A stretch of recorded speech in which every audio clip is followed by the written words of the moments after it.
Hey guys, Antvenom here, and welcome back to another Minecraft video. And today is going to be sort of an opinionated video about Minecraft 1.9 and why I think it's one of the best updates to come out with Minecraft in a very, very long time. And the reason why I'm making this video is because I do know that there's been a lot of opinions out there, as to some people saying, oh my god, this update ruins PvP, it ruins combat, it ruins what I know about Minecraft.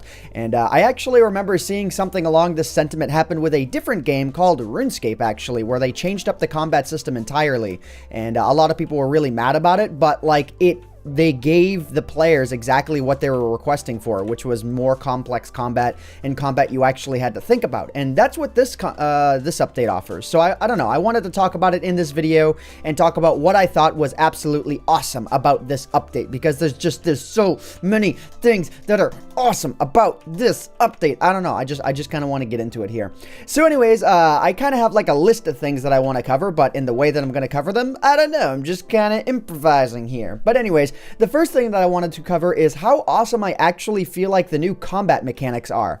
So for those of you that are unaware and have not been following the new snapshots, the combat changes that have come to Minecraft are in the form of, like, when you wind up using your weaponry, there is a cooldown period. If you look to the right of the hotbar, I know it's really small, you'll notice this little recharge thing that shows up every time I swing my sword, and that'll show up every single time you swing something. Now, it's not going to make it so that you can't use your pickaxe and whatnot properly, like it's not going to slow down how quickly you dig or anything like that. Like if I go ahead and I go into game mode 0 here and I go ahead and I mine up, like, you know, that's not slowed down or anything like that. But if you're using it as a weapon, it most definitely is slowed down.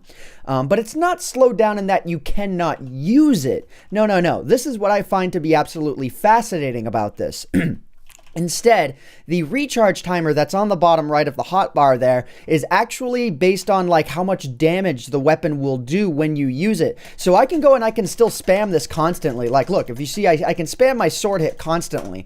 But if I do that, the actual amount of damage that the sword is going to do is going to be way, way less if the recharge meter is not up yet. So it actually forces you to think about how quickly or how slowly you're using your weaponry. And, you know, it makes you, like, put a little bit more thought into what weapon you use, these sort of like your combat style, how you're actually going to fight in game. So like, for example, let me go ahead and let me go back to game mode 1 here so I can fight this creeper without it exploding. If I, you know, for example, like if my goal is to fight regular mobs out in the wild or something, I may opt to try and get a sharpness 5 diamond axe, because while it is a lot slower than the sword with sharpness 5, it does a bit more damage.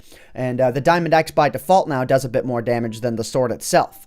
So yeah, if, where did the creeper really go in there? But yeah, if I go ahead and I hit the creeper here, it'll actually one-shot a brand new creeper, like a maxed health creeper with the axe, but it will not happen with the sword. So if I go ahead and I do that, it will almost kill the creeper, but not quite. You can see I actually think I was only 1 heart off. If I go ahead and I check this out here, bam, let's go and let's do another hit. So yeah, you could only see 1 little heart floating in the air there. So yeah, something that you got to think about if you are, you know, like, it's sort of like a threat modeling thing. What is your weapon going to be used for? And yeah, that's just kind of how you have to think about it. And another thing that I wanted to bring up as far as combat mechanics are concerned is shields. They're awesome. Like, they're absolutely amazing. I love them. I do think they could be a little bit more useful though, in that in my inventory here, I actually have arrows of weakness and a bow. And if I go ahead and I hit myself with this, it will give me the weakness effect for like 1 minute and 30 seconds. Now, I think it would be positively awesome if you had, like, let's say a certain amount of durability on your shield or something like that, and you blocked with the shield while an arrow was incoming. I think taking the damage from that would be awesome, but like if it negated the effect or something, because arrows themselves are going to be a lot more deadly in PvP, mainly because you can't tell what arrow is being fired at you from a distance. So boom, like the arrow that you could be hit with might be an instant health arrow, or it might be an arrow of weakness. And the only way you're going to be able to tell is if the arrow misses you and you actually see the particles on the ground, and you can identify what those particles are. But otherwise, if I go ahead and I just game mode myself to 0 here and I just do this, bam, yeah, I get hit. And I get the weakness effect for 1 minute and 28 seconds. But I personally feel like it would be awesome if I was blocking with my shield here and bam, it just like prevented the effect, or like it actually negated the hit.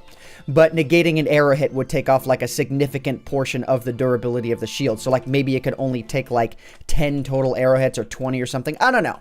But I think that would be a really cool idea. And yeah. So another thing that's awesome as well is the ability to dual wield in general. So not only can you dual wield with shields, but if you go ahead and like select something in your inventory and you press the F key, or if you actually, I think you can, yeah, you can drag it into the shield slot manually. But if you go ahead and you do that, basically what it'll allow you to do is it'll allow you to like, let's see, how do I explain this here? Basically, whatever item is in the offhand slot, if it has a right-click function and your main hand does not, then when you go and you right-click, it will actually opt to use your offhand since the main hand has no right-click function. So, for example, I think if I had a shield in my inventory here, yeah, see, it will block with the shield because the shield has a right-click function, and the bow has a right-click function, so it's not going to allow me to do that. I think the hoe does not, I think the hoe does, but it has to be used on dirt. So, like, if I try and use it on the already tilled soil, it no longer has a right-click function, it'll opt to the torch instead.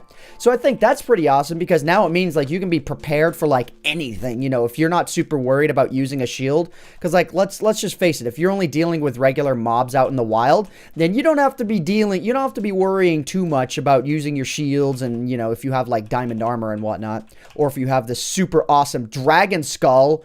Yeah, because that's a thing now that exists in this version. Just felt like throwing that out there kind of randomly. And yeah, I don't know. It's just, I think that's actually really awesome with this update. It definitely allows for a lot more, like, unique possibilities. But anyways, let me go ahead. Let me just, you know, look over my list here. So another thing that's actually really awesome as well are the new lingering potions. Like, if anyone thinks that these are going to ruin combat, they're insane. Like, these things are amazing. You throw them on the ground and bam, they give this lingering effect, which will give me strength too for 2 minutes for anyone who stands in the area effect while it's still active. So yeah, like, if you want to give your entire team, like, something awesome, you can do that. I do know that splash potions worked in that way. However, splash potions are an instant effect. And if you are further away from the splash potion when it winds up dropping down, then you'll get less and less of the effect. So let me go ahead, let me type in splash potion here, and let's go ahead and let's check out the, let's see, let's go with water breathing. So let's go ahead and let's do that. So this is 8 minutes by default, but if I go ahead and I fire it off way over there, well, I probably shouldn't have done that without having more than one. Splash potion, let's see, of water breathing. There we go. Let's go ahead and let's get another one here. Let's go and let's try and do this. So actually, let's see here. So if I go ahead and I splash it right there, yeah, you can see that I got water breathing, but only for 1 minute and 8 seconds, and that's because I wasn't really that close to it. So if I go ahead and I splash it really close, like on the same block, you can even see it's still not 8 minutes. Like, bam, 7 minutes. I bet if I hit myself in the face with it, then there we go. The only way to get the full effect out of it is to get hit in the face with the thing. So lingering potions definitely have their use because when you use them, they're actually going to give you the full effect as long as you're anywhere within the area effect. So let's go ahead and let's do the regen 22 and let's splash it a fair ways away. Bam, you can see, like, I don't have it, but if I go ahead and I go into the area effect, it will instantly give me the regen. So pretty awesome. So yeah. Another thing that's super awesome as well is the new end fight. Now the end fight, you know, it's not something I'm going to demonstrate in this video, but I did make a video about it. I do actually like it because it takes away a little bit of the randomness that the fight has, and it makes it so that it's, like, you know, more predictable, but still a little bit harder. And I don't know, I just really like that. If you guys want to check out my video on that, I'll try and remember to add a card in this video leading to that link. But anyways, the last thing that I want to talk about, and I'm sure it's not the last thing that this update has that's awesome because there is the new end realm as well, but that's command blocks. And command blocks themselves have seen, like, a super massive upgrade. I remember when command blocks first came out and, like, just having a command that redstone can activate was, like, amazing. It was, like, groundbreaking, revolutionary.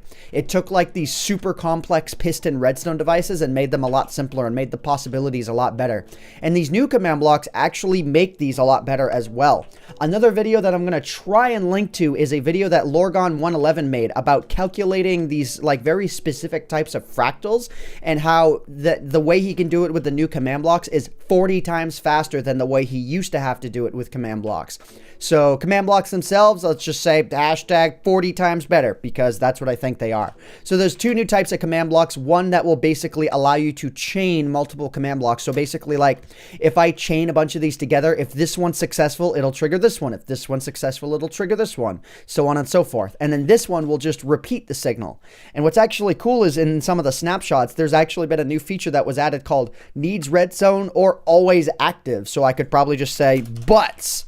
and it'll probably just always say butts. Yeah, see where there we go. Butts with 2 S's. Bam.